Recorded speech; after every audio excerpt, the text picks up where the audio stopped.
Hi.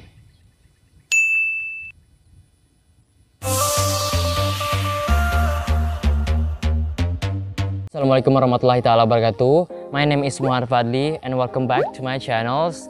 So for today's video, I'll talk about introductions to business correspondence, and I'll be sharing some information about this topic in my understanding in order to accomplish an individual assignment of business correspondent by Miss Anis. So let's get started.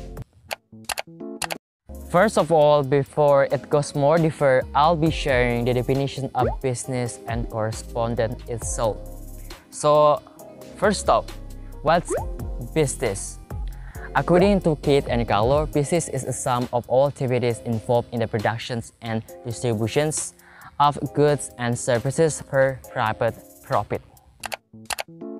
So how about correspondent itself? Correspondent is communication in writings between two persons on matters of personal, official, or business interest. It means correspondent helps to bridge the distance and brings people together.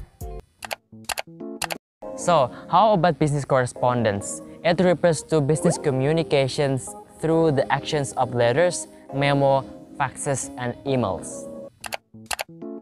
So next up, what is the importance of business correspondent in the workplace? And in order to respond to that, so the function of business communications based on GAVI 97, the first one is to inform, the second one is to pursue, and third one to promote goodwill. There are two forms of business communications according to GAVI 97.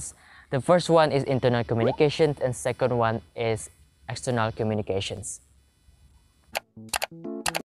So the first one, internal communications.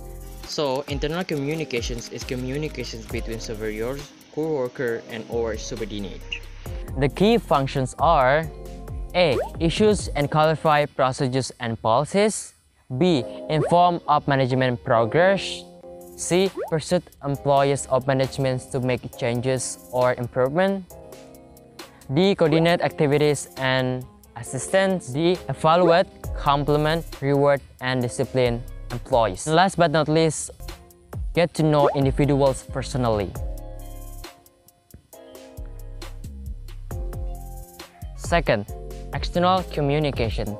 So external communications is the communications between customers, suppliers, government agencies, and the public.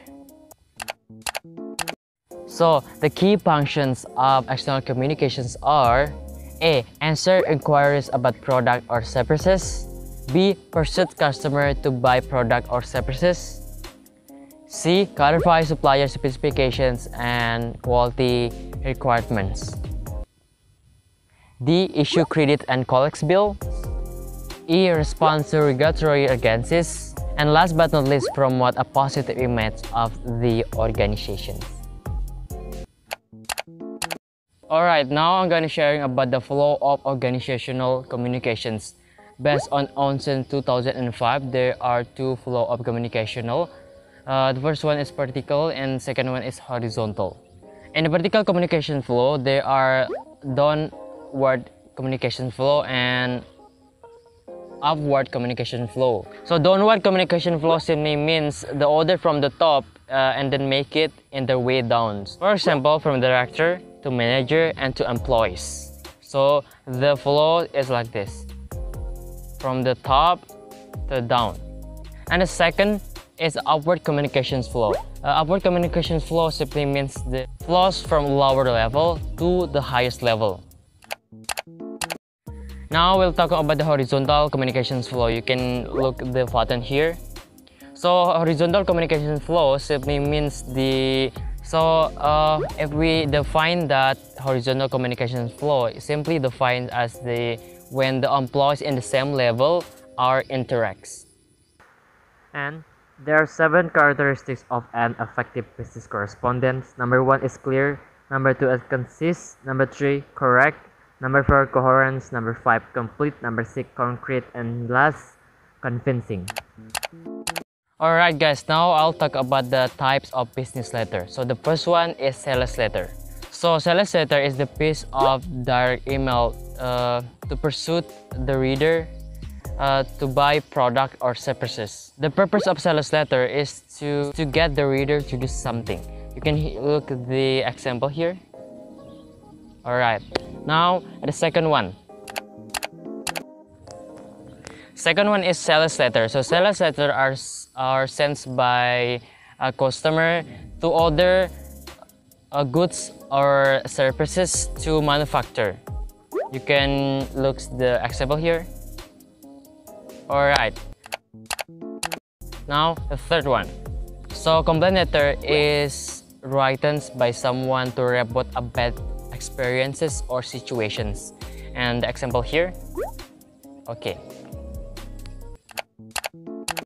Next, the types of business letter number 4, adjustment letter. So adjustment letter is normally sent to respond a claim or a complaint.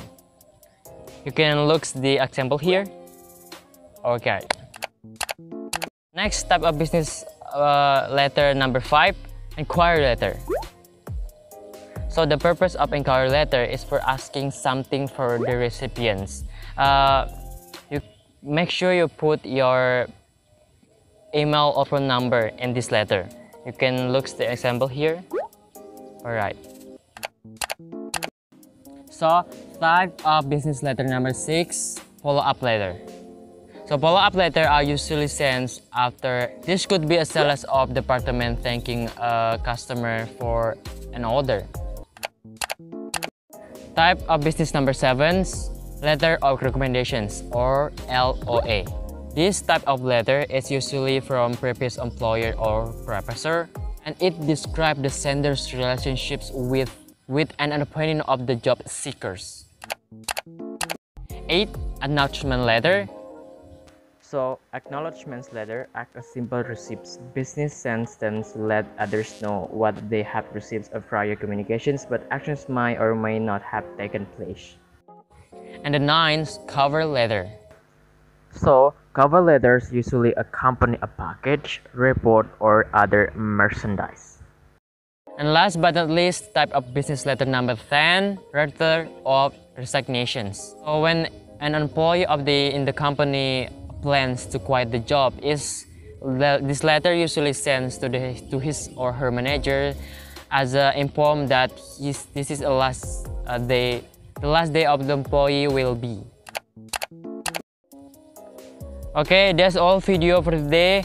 Thank you for Miss Anis for these assignments, and I hope you stay healthy during this pandemics. And guys, always follow every regulation from government and always observe physical distancing. Sekian, wallahu a'lam bishawab. Assalamualaikum warahmatullahi wabarakatuh.